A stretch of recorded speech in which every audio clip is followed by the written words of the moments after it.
Welcome to day 21 of the 2016 Horror-a-Thon, brought to you by Nightmare Effects, and we are continuing our reviews for the Halloween franchise with Halloween 4, The Return of Michael Myers, because we took him away and now we're bringing him back. They went on a pretty big gap without Halloween movies. This was 6 years after Halloween 3, and then 7 years since they saw Michael again in Halloween 2, and 10 years after the original. Which is a perfect time to bring Michael back, I guess, so why not? This movie is, this is a sequel that's actually okay. Yeah. This one's okay. We haven't gotten to the trash yet. We're hanging in there, okay? We introduced some great people in this movie. Danielle Harris, who is definitely probably the biggest scream queen of this generation. Mm-hmm. She hangs in there. She's 39, by the way. Still looks great. But yeah, she only 11. Well, she turned 11 on set for this movie, and it's fantastic. Yeah, like really. Seriously, kid acting is very like when you're told, the first thing like you're told as a filmmaker when you're starting out, especially when you're going into directing, is don't work with kids, don't work with dogs. And both are technically in this movie, but mainly Danielle. And she's just great. She really is great. Yeah. Very genuine. Definitely very mature for her age. Yeah. Even if you watch like the behind the scenes of this movie, she just like when she gets interviewed, very mature answers. She just was ahead of people at her age for sure. And it shows in her performance. She does a great job. And there's a reason she's hung around horror, because she's meant to be there.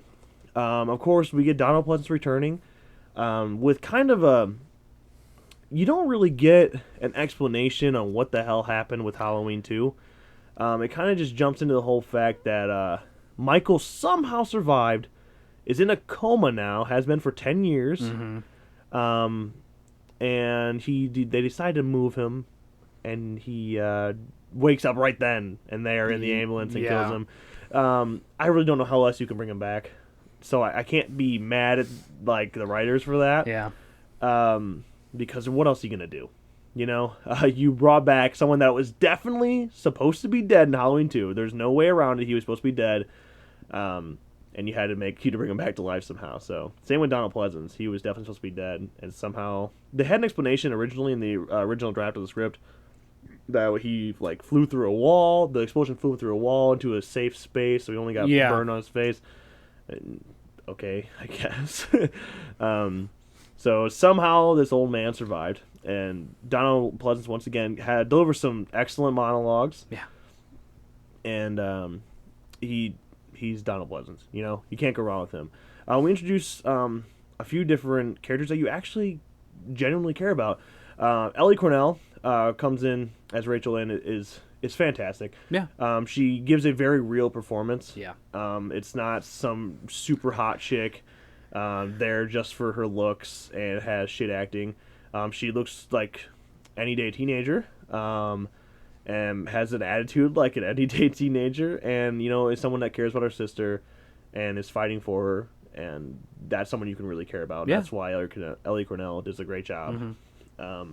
We sneak in Kathleen Kinmont, who is the coolest person ever, by the way. She's great. Kills the bitchy role like she's supposed to. And she might be the first person ever to get stabbed with a gun to die. Yeah. There's a moment there where he picks up that gun, we're like, oh, he's going to shoot someone. No, he stabs her through a door. The kills in this movie, they're okay. Yeah, they're kind of hit or miss. You got the gun one, but other than that, it's kind of very basic stuff. The stuff you don't see on screen is actually the better kills. You get like the police department slaughter, and there's just a whole ton of dead cops.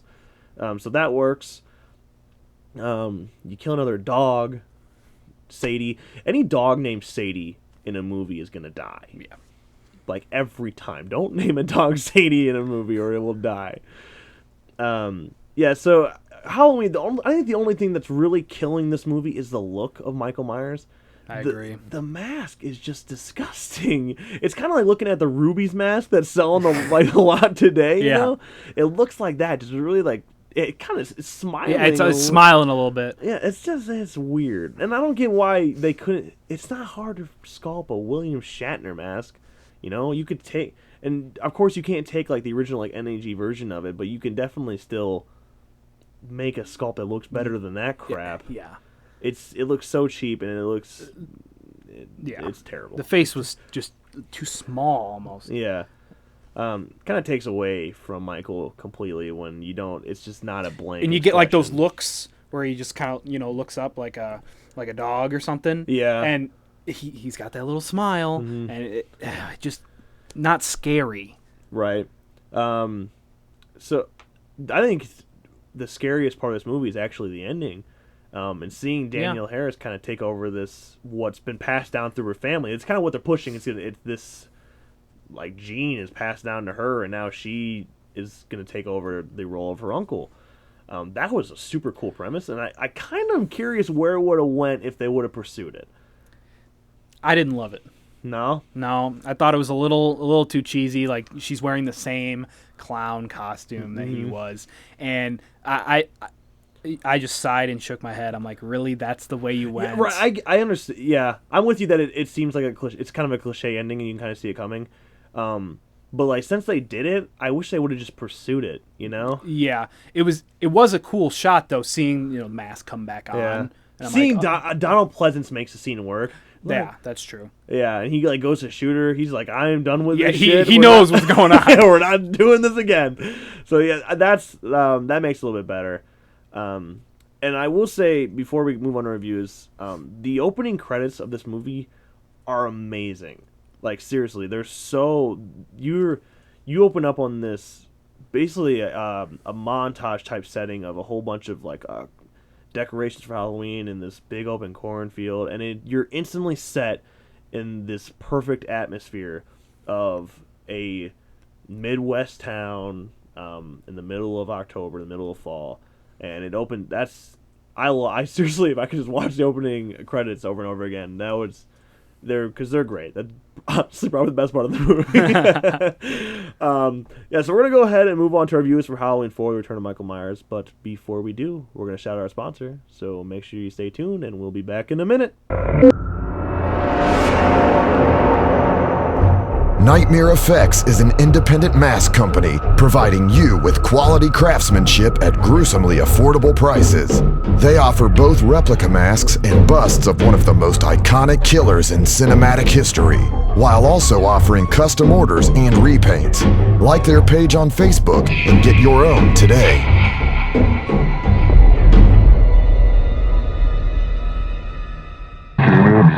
So we're going to go ahead and move on to our ratings for Halloween 4: The Return of Michael Myers. Nick, out of 5 jack-o'-lanterns, what are we thinking? I'm going to give Halloween 4 3 out of 5 jack-o'-lanterns. I'm in about the same range. I'm going to give it a 3.5. Halloween 4, while it's definitely not one of the worst sequels, it lacks some suspense and tension, and it kind of just...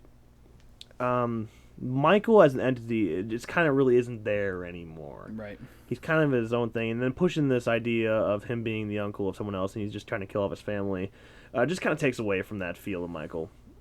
But yeah, there's some great acting in here. Danielle does an excellent job. Yeah.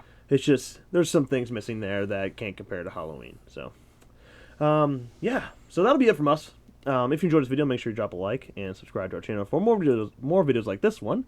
And, of course, make sure you go check out Nightmare Effects.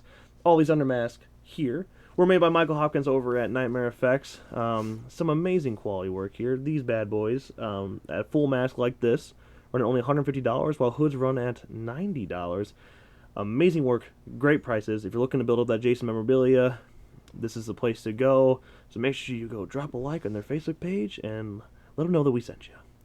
With all that being said, though, thank you guys so much for watching, and we'll see you next time.